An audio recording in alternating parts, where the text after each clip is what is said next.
व्यवस्थित करके बैठेंगे। सुनो, जिस माँ को रजाई की आवश्यकता है उस माँ को रजाई नहीं उड़ाई जा रही है।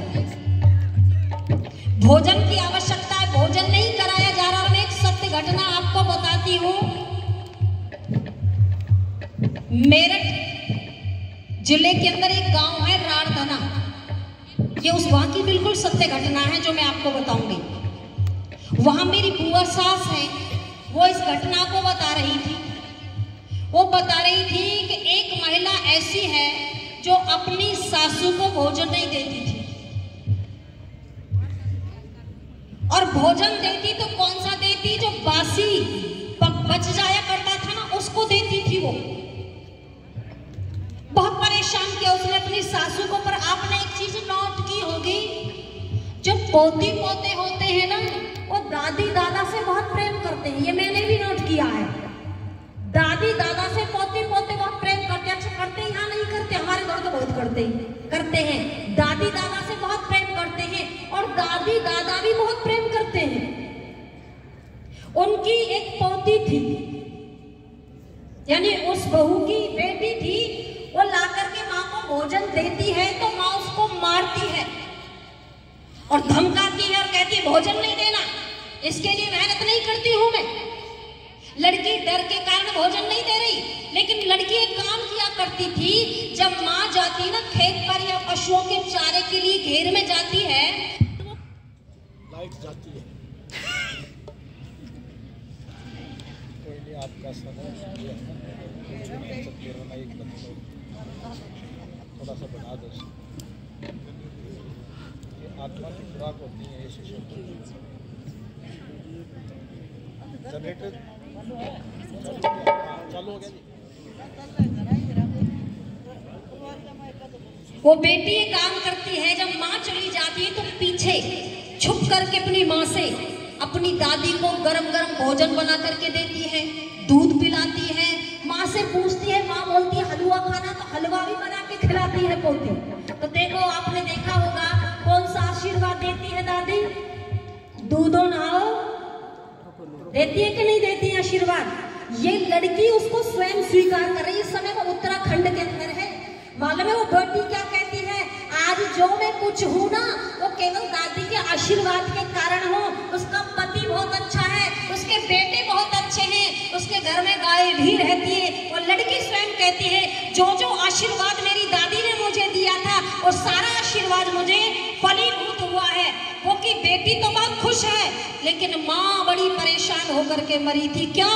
क्योंकि ये दुआ भी देती है, तो बोलो साथ में बद्दुआ भी देती है। अरे आप चाहते हो आपके जीवन में सुख आए, आपको खुशियां मिले, तो आप बद्दुआ मत लो। क्या लेना है आपको?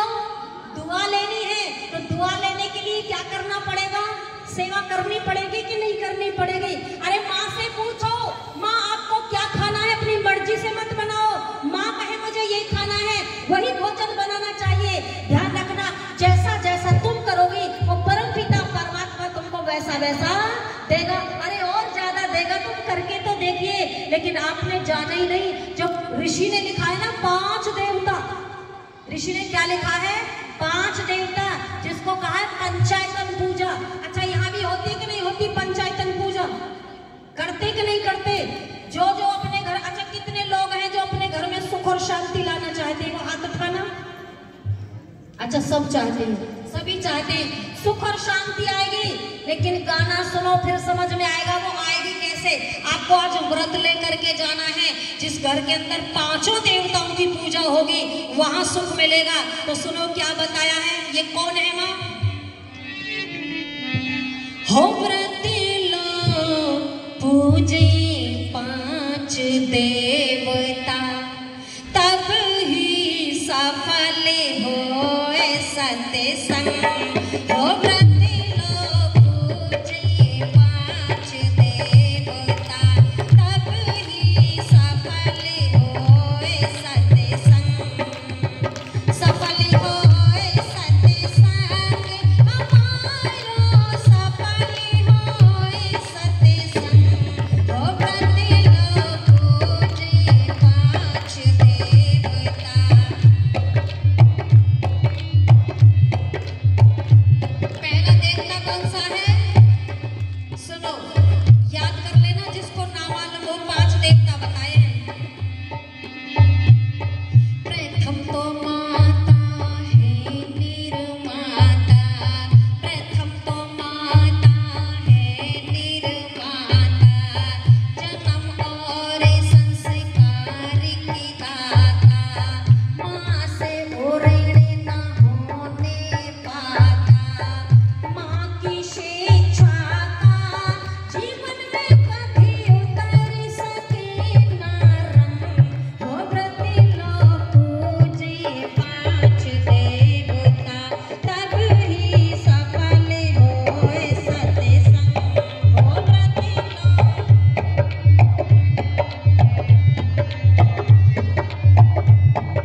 जाकर के धन संपत्ति माँ के चरणों में अर्पित कर दी। माँ भी समझ गई बेटे को अभिमान हो गया है।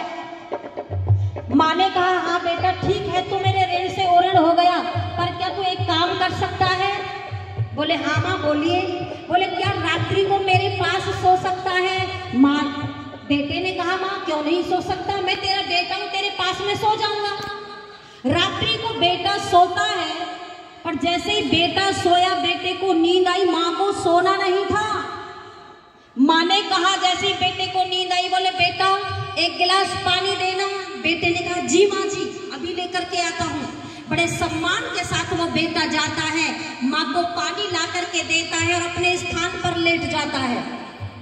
जैसे ही बेटे को नींद आती है, माँ ने फिर क्या किया, एक दो घूंट पानी पिया, बेटे की तरफ डाल दिया। बेटे ने कहा, माँ क्या कर दिया आपने, बिस्तर गीला कर दिया। माँ ने कहा कोई बात नहीं, मेरे बूढ़े हाथ है वो कांप गए हैं, बेटा गिलास छूट गया है, तू इधर को आ जा। बेटे को दूसरी दिशा में सुला लिया।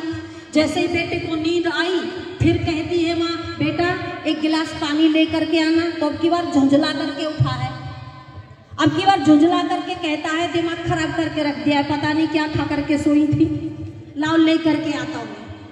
जाता है, पानी लाता है, माँ को देता है। माँ को पानी पीना नहीं था, अब की बार थोड़ा बहुत पानी पिया, अब की बार दूसरी दिशा में डाल दिया पानी। अब तो एक साथ गुस्से में लाल पीला हो गया और खड़े होकर के कहता है माँ से, दिमाग खराब करके रख दिया है, क्या परेशान करने के लिए मुझे सुलाया था कि मेरे पास में सो जाना? पानी लगाती हो, पानी लाता हूँ, पानी नहीं पीती हो, पानी को बखेर देती हो, आखिर आप चाहती क्या हो? जब ये शब्द बोले आखिर आप चाहती क्या हो, माँ बैठती है और खींचकर गाल पर एक तमाचा मारती है और तमाचा मार करके कहती, नालायक तू कहता तू मेरे ऋण से उऋण हो गया। अरे तू मेरे ऋण से उऋण हो गया, याद कर। और आप भी याद कर लेना, याद होगा, पर आज वाली माँ का भरोसा नहीं। देखो जी क्यों? क्योंकि आज वाली माँ तो हगीज लगा करके सुलाती है, तो कोई गारंटी नहीं उसको पता हो इस सुख दुख का। लेकिन मैं जो पुरानी माताएं बैठी है, मैं उनको बता रही हूँ, उनको सबको मालूम होगा। वो माँ कहती है याद कर, अरे जब तू इधर को बिस्तर गीला कर लिया करता था अपने मलमूत्र से, तो मैं तुझे धुतकारती नहीं थी, फटकारती नहीं थी, मैं तुझे दूसरी दिशा में सुला लिया करती थी। और जब तू उधर को भी बिस्तर गीला कर लिया करता था, तो मैं तुझे सीने पर सुला लेती थी, पर तुझे कभी गाली नहीं देती थी, कभी तुझसे परेशान नहीं होती थी। जैसे ही ये शब्द बोले, हरि सिंह नलवा माँ के पैरों में गिर जाता है और माँ के पैरों में गिर करके कहता है, माँ अरे एक जन्म नहीं, मैं कई जन्म भी ले लूं, फिर भी तेरे ऋण से उऋण होने वाला नहीं हूं। अरे ये होती है माँ। लेकिन माँ की भावना को ध्यान से सुन लेना, केवल माँ ही समझ सकती है। एक घटना बताती हूँ। एक बार एक व्यक्ति राजा के दरबार में आता है और दो गाय लेकर के आया था। उनमें दोनों में एक माँ थी और एक बेटी थी, लेकिन शरीर में बिल्कुल एक जैसी थी, डील डॉल में बिल्कुल दोनों गाय एक जैसी थी। आकर के दरबार में कहा कि ये बताओ इनमें पहचान करके कौन सी माँ और कौन सी बेटी है। सभी ने चारों तरफ से देख लिया, लेकिन किसी की समझ में नहीं आया कौन सी माँ और कौन सी बेटी है। राजा ने भी देखा, समझ में नहीं आया, मंत्री ने भी देखा, लेकिन समझ में नहीं आया, कोई पहचान नहीं कर पाया कौन सी माँ और कौन सी बेटी है। मंत्री ने कहा हम कल को बताएंगे। मंत्री अपने घर जाते हैं, जब घर पहुंचे तो पत्नी ने चेहरे को पढ़ लिया। जो हाथ देख करके बताते हैं ना, ये तो गलत है, लेकिन चेहरे को देख करके तो लगभग आप लोगों ने कितनों ने बता दिया होगा, बहन जी आज तो बड़ी परेशान नजर आ रही। बोले क्या देखा, बताते हैं कि नहीं बताते हैं? बस मंत्री की पत्नी ने भी चेहरा पढ़ लिया और पढ़ करके कहा, पतिदेव आज तो बड़े परेशान नजर आ रहे हो। बोले हाँ। बोले कारण क्या है परेशानी का? बोले परेशानी का कारण है, एक व्यापारी दरबार में आया है, दो गाय लेकर आया है, जिनमें एक माँ है और एक बेटी है, लेकिन ये समझ में नहीं आ रहा कौन सी माँ और कौन सी बेटी है। तो देखो मंत्री की पत्नी क्या कहती, बस ये छोटी सी बात, अरे इसको तो मैं बता दूंगी कौन सी माँ और कौन सी बेटी है, इसको मैं बता दूंगी कौन सी माँ और कौन सी बेटी है। मंत्री की पत्नी ने भोजन कराया और भोजन कराने के पश्चात कहाँ लेकर के जाते हैं? गऊओं के पास लेकर के गए मंत्री अपनी पत्नी को। वहां लेकर के पहुंचे और जाकर के पत्नी ने क्या किया, जो मंत्री की पत्नी थी चारा लिया और दोनों गऊओं के सामने रख दिया। अब एक गाय तो अपने वाला चारा खा रही है और एक गाय अपना भी खा रही है और दूसरी का भी खा रही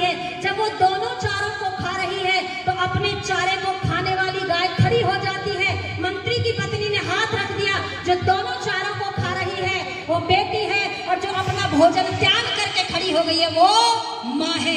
क्योंकि ये त्याग केवल माँ कर सकती, संतान करने वाली नहीं है। ये पहला देवता है। अच्छा सच बताइए, ऐसे देवता का सम्मान होना चाहिए नहीं होना चाहिए? अरे यही तो है, ये पहला देवता है। तो दूसरा देवता कौन सा हुआ, जल्दी जल्दी सुनो, मैं बताती हूँ। दूजा देव पिता कहलाए, दूजा देव पिता कहलाए, मन से भारी खुशी लुटाए। दूजा देव पिता कहलाए, दिल में भारी खुशी मनाए। बढ़ता दूजा देव पिता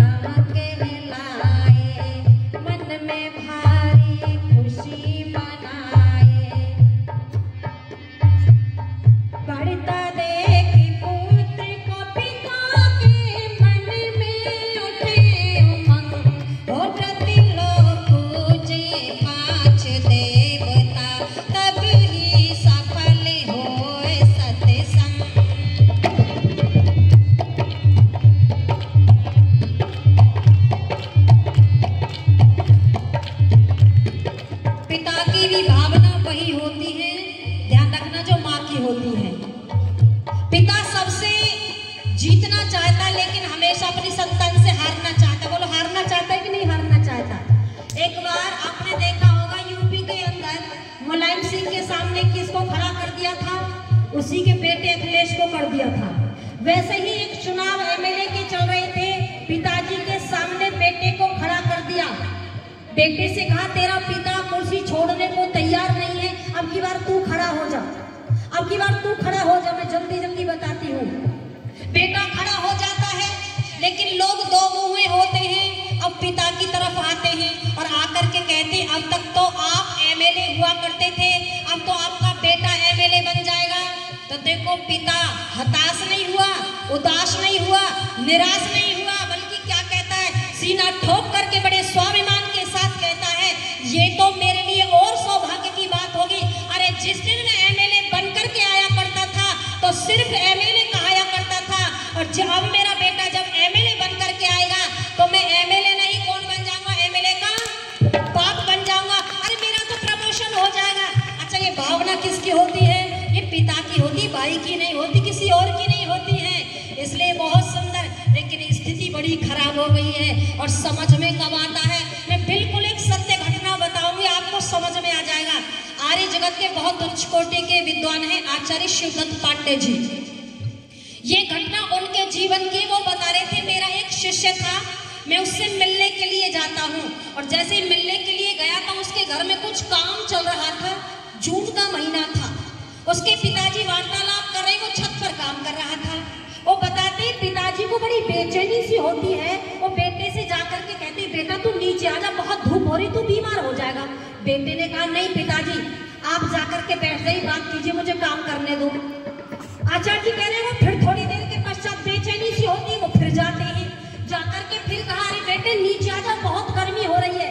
वो बता रहे जब कई बार हो गए तो झुंझला करके बेटा कहता अंतिम बार, बोले पिताजी दिमाग खराब मत करो, ना तो काम करते हो ना करने देते, जाकर के चुपचाप बैठ जाओ।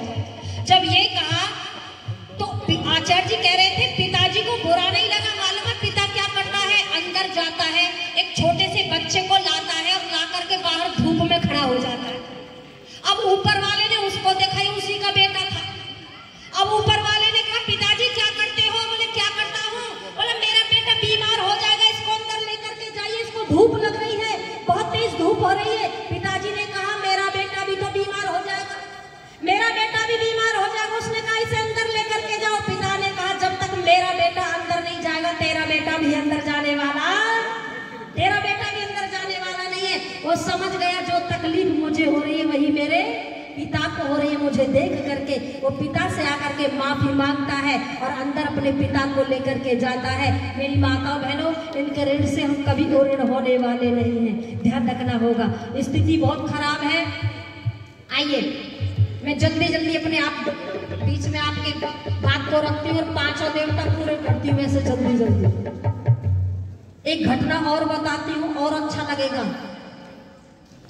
और वो घटना है, एक बहू थी और वो बहू क्या करती थी, वो अपने ससुर जी से बड़ी परेशान थी।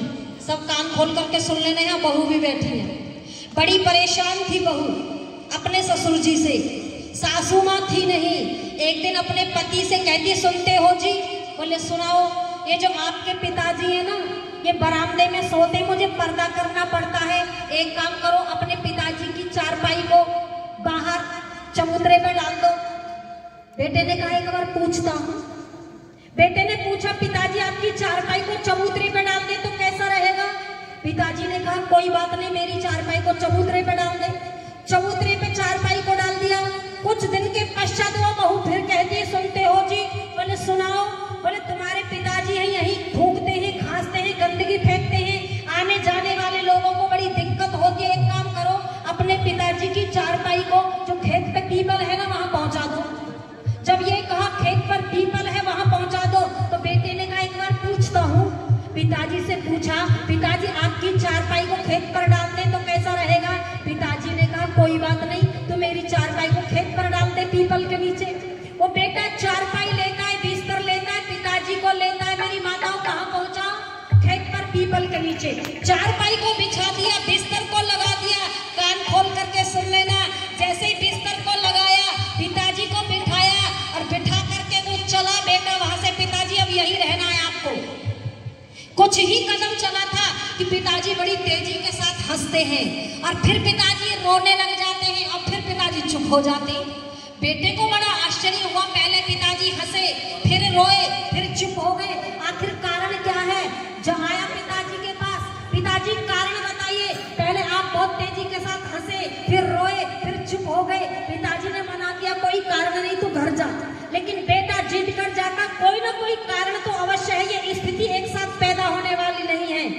तब पिता ने कहा तू सुनना ही चाहता है तो सुन, मैं क्यों रोया और क्यों हंसा, आप सब भी सुन लेना कान खोल करके।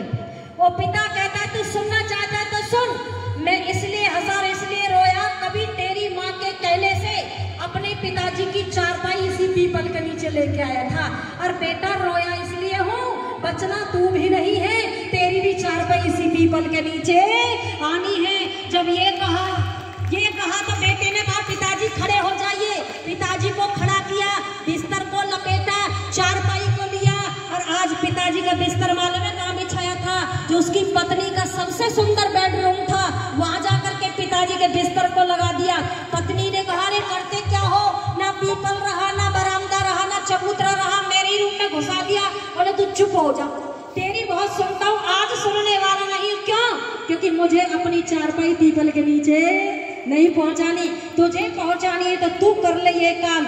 आइए, अगर आप नहीं चाहते आपकी चारपाई पीपल के नीचे जाए तो आप भी अपने माता पिता का सम्मान करो। और सुनो आगे जल्दी जल्दी, अब मैं व्याख्या नहीं करूंगी, अब सीधा सीधा बताऊंगी।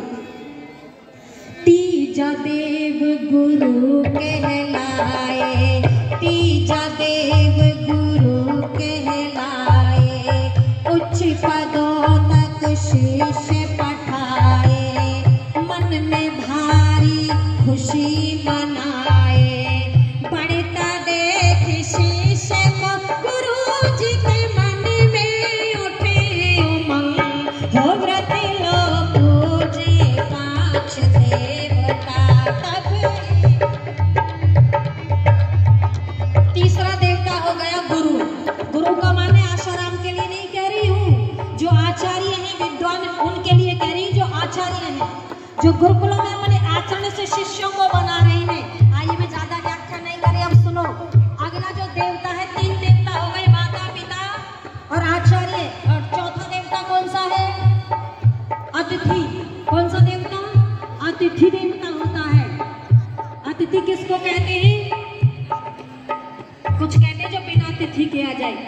बिना तिथि के तो रात्रि को चोर भी आते हैं, वो क्या तिथि दे करके आते हैं। लेकिन ऋषि कहते हैं यथा योग्य व्यवहार करना, उनकी पेट पूजा नहीं पीठ पूजा करनी चाहिए। लेकिन आज स्थिति कैसी है?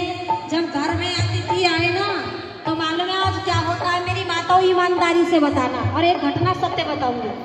अच्छा, आपने सुबह से शाम तक काम किया और रात्रि तक किया, और रात्रि को आप जैसे ही बिस्तर में गई और अचानक अचानक कोई आपके दरवाजे पर आ जाए तो आपको कैसा लगता है?